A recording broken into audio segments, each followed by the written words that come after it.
ተመልካቾቼ እንደምን ዋላችሁ? ዛሬ የማሳያችሁ የአሳ ቀይ ወጥ አሰራርን ነው። ለአሳ ቀይ ወጥ መስሪያ የሚያስፈልጉትን ነገሮች አቅርቤያለሁ። በዝርዝር አሳያችኋለሁ። ይሄ ደቆ የተከተፈ ቀይ ሽንኩርት፣ መከለሻ፣ ጥቁር ቅመም፣ በርበሬ፣ ጨው፣ እርጥብ ዝንጅብልና ነጭ ሽንኩርት የተለነቀጠ፣ ዘይት፣ አሳ። ተመልካቾቼ ቀጣይ ስራ አሳውን መክተፍና መጥበስ ነው። የአሳ ቀይ ወጥ በምንሰራበት ጊዜ አሳው መጠበስ አለበት። አሳውን አጥቤ ውሃ እንዳይኖረው አጠንፍፌዋለሁ። በዚህ መልኩ ተዘጋጅቷል። አሁን መክተፍ ብቻ ነው።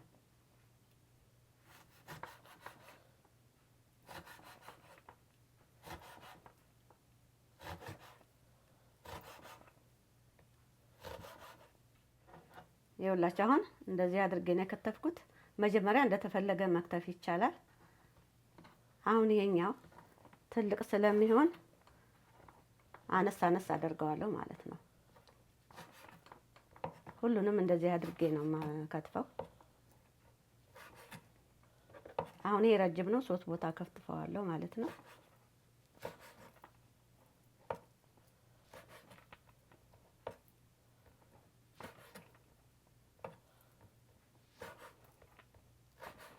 ስጋው እንዳይበጣጠስ ነው ተጠንቅቄ የሚይዘው ማለት ነው።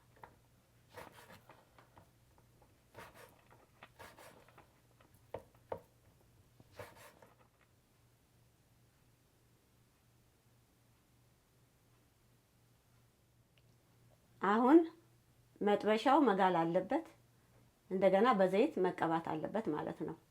ስለዚህ እሳቱን እለኩስና እቀባለሁ፣ አዘጋጃለሁ።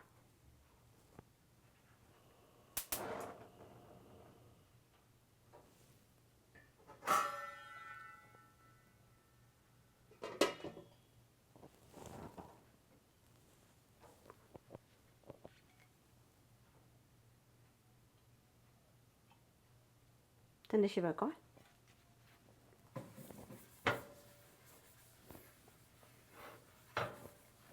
ያንሰኛል፣ ዘይት እንዳይበዛ ብዬ ነው።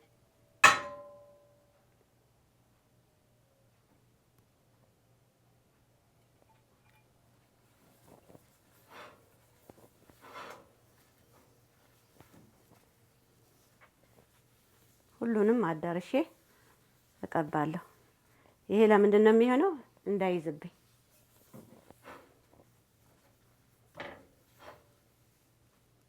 ትንሽ እስከሚግል እጠብቃለሁ ማለት ነው።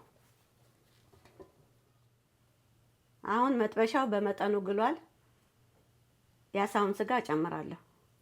ዝርግፍ አይደለም የማደርገው፣ አመቻችቼ ነው የምጨምረው። መደራረብ ስለሌለበት ማለት ነው። ከተደራረበ የላይኛው ክፍል ሳይበስል ይቀራል።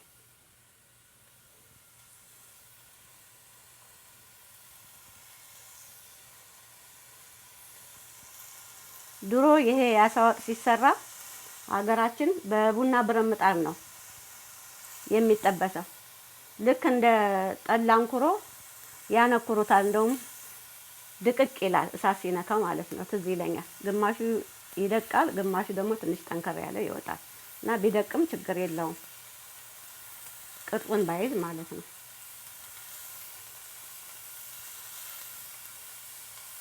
እኔ እንደዚህ ያደርጋለሁ ሁሉንም።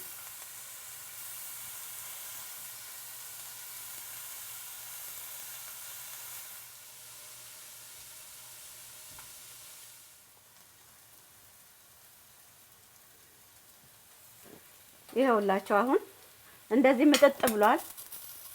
ይሄኛው መገልበጥ አለበት። አሁን እኔ ስጠብስ እንደዛ ነው የማደርገው። ለምንድን ነው? ድስቱ ይዟል ወይም መጥበሻው ይዟል እና የመፈርፈሩ ጉዳይ ምንም ችግር የለውም። ግን የማይዝ መጥበሻ ቢሆን ይመረጣል ማለት ነው። እና እሳቱን ቀነስ ጨመር እያደረገ እንጠብሰዋለን። እዚህ ጋር ይኸውላችሁ ቅድም ዘይት ቀብቻለሁ። እሳቱን ቀነስ እያደረኩ ነው። የሚል ድስት ነው ማለት ነው። ከያዘ እንደዚህ እናረግና እናስለቅቃለን። የተፈረፈረውም አብሮ ወጥ ይሆናል ማለት ነው። እዚህ ጋር ስንመጣ እዚህኛው መጥበሻ ላይ ይኸውላችሁ መጥበሻው በጣም ይረዳል። አሁን ቅድም አስተካክዬ ያስቀመጥኩት እንዲህ ግልብጥ ማድረግ እንዲመቸኝ ነበረ፣ ልክ እንደ ቂጣ ማለት ነው። እና አሁን ይሄኛውን ቡኒ ያልሆነውን እየገለበጥኩ እያስተካከልኩኝ ሁሉንም አበስለዋለሁ።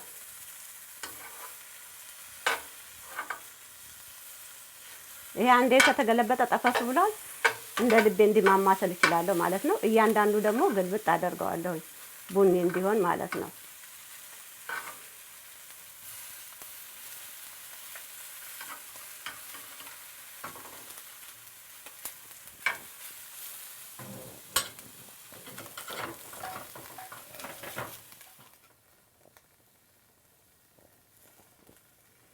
አሁን እዚህ ጋር ያለውን ይሁት አንደኛ ነጣ ያለ ቡኒ ሆኖ ሲጠበስ ይጣፍጣል።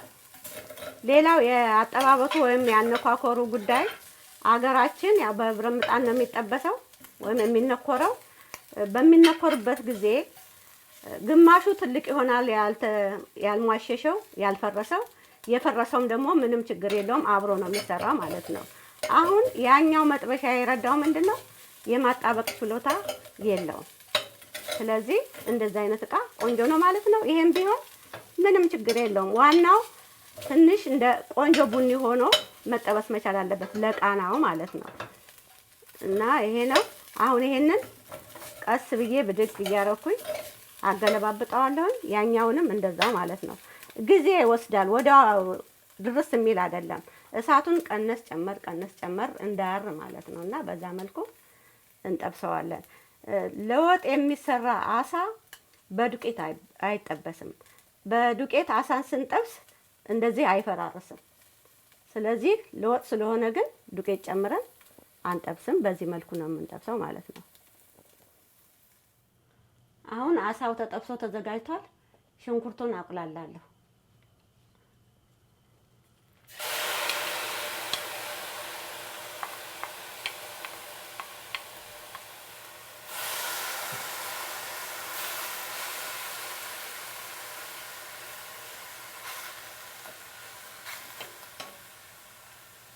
ይሄን እያማሰልኩኝ ውሃው እስከሚመጥ እዚሁ ቆያለሁ።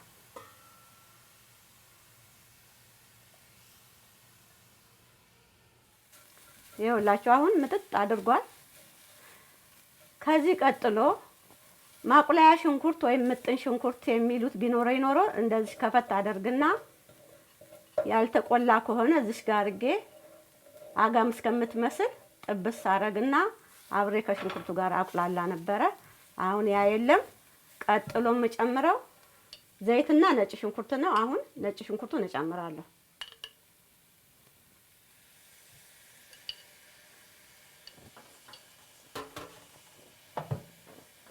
ቀጥዬ ዘይት እጨምራለሁ።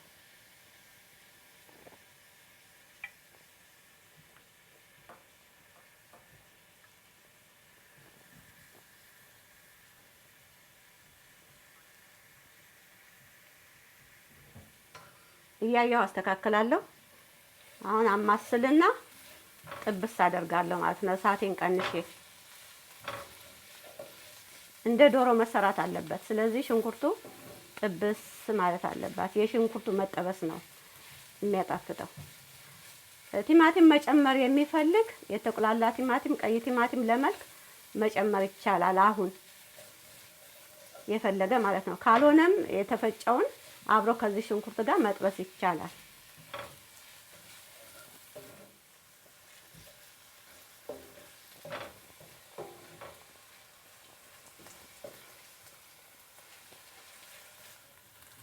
ይኸውላችሁ ለእናንተ ቅርብ ነው የሚመስለው፣ እኔ ግን ጊዜ ወስዶብኛል። ተመልከቱ እንግዲህ ጥብስ ብላ ትንሽ ሆናለች። አሁን ውሃ ጠብ አደርጋለሁ።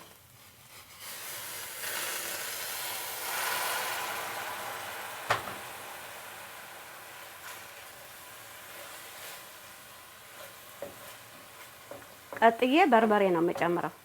የበርበሬው መጠን እናንተ እንደምትፈልጉትና እንደተጠበሰው አሳ መጠን ነው የሚወሰነው። ስለዚህ እኔ የተጠበሰውን አሳና እንደምፈልገው አድርጌ ጨምራለሁ።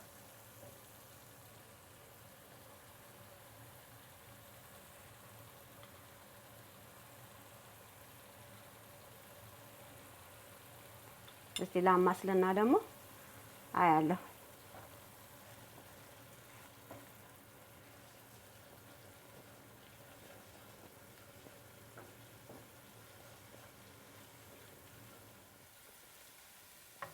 በርበሬ ትንሽ ያንሳል፣ እጨምራለሁ። አሁን ይበቃኛል።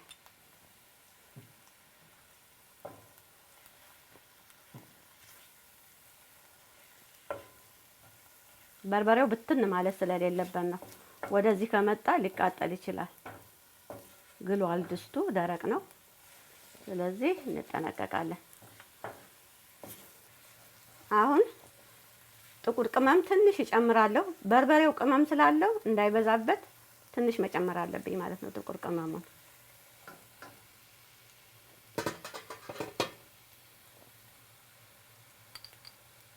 እቺ ትበቃለች።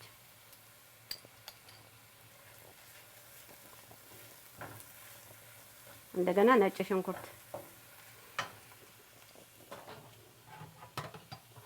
ቅድም ጨምሬያለሁኝ። የቅድሙ የተጠበሰውና ያሁኑ ጣዕሙ አንድ ስለማይሆን ነው። ያ በጣም በስሏል፣ ይሄኛው ደግሞ መካከለኛ ነው የሚሆነው እና ወጡን ያጣፍጠዋል። ይቺን እንግዲህ ሳት ጨምሬ ቀንሼ ውሃ ጠብ እያደረኩኝ በርበሬዋን አበስላለሁ። በርበሬው መቃጠል የለበትም። በጥንቃቄ ነው መቁላላት ያለበት። በርበሬ ከተቃጠለ ይመራል፣ ጣዕሙም ይበላሽብናል። አሁን ብዙ አልቆየሁም፣ ይበቃዋል። አሁን እከልሳለሁ። አሁንም ስከልስ ውሃ የአሳውን የተጠበሰውን ስጋ ማየት አለበት።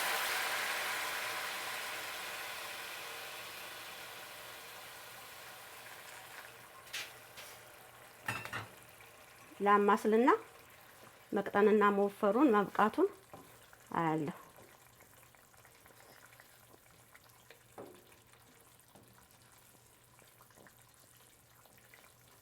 መብሰልም ስላለበት በውሃ እስከነ ማብሰያው ጨምርና ብስል አድርጌ አስተካክላለሁ። ይሄ ልጨምራ።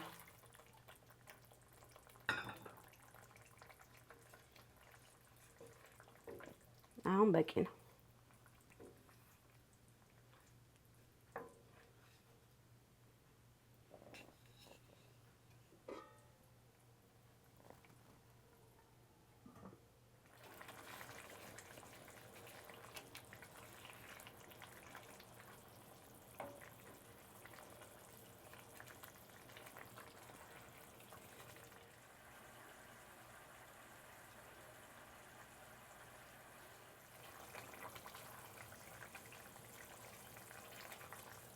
አሁን መከለሻና ጨው ጨምራለሁ። ትንሽ ነው የምጨምረው።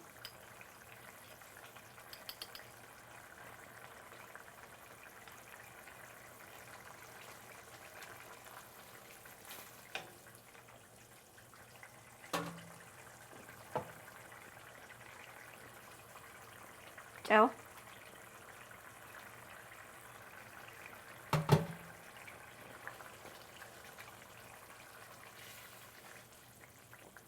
አሁን እሳቱን ቅንስ አደርግና ቀስ ብሎ ብስል እንዲል አቆየዋለሁ።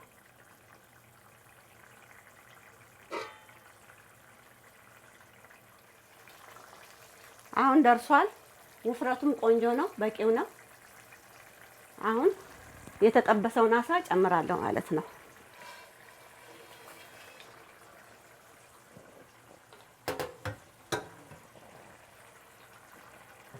ቀስ ብዬ ነው ማማስለው እንዳይፈርስ።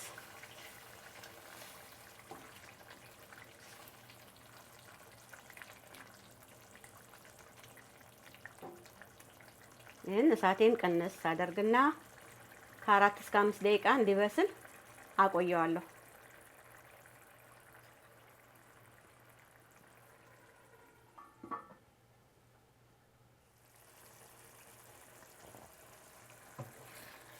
ተመልካቾቼ ይሄው እንደምታዩት ወጡን ሰርቼ ጨርሻለሁ፣ አልቋል። በሌላ ጊዜ በሌላ ስራ እስከምንገናኝ ድረስ ደህና ሁኑልኝ፣ ደህና ቆዩ።